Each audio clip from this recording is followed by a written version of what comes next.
Maybe you know a story like Maria's. She lost her job during the pandemic. A while later, her husband was also fired. Total despair at home. One day she saw an ad on YouTube that sparked her interest: earning money with social media. The work could be done through cell phone or computer. And it seemed very simple. Step 1. Register on a website and create an Instagram account.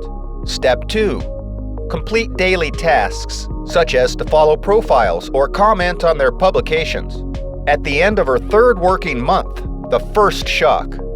Near the payday, her profile was blocked by Instagram.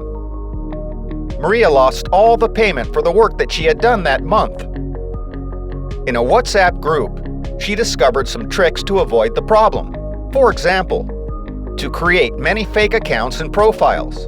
She then would avoid depending on only one profile to gain her income. But wait, fake accounts? Is that a wrong thing? Well, time passed, and a few months later, almost all of her accounts were blocked.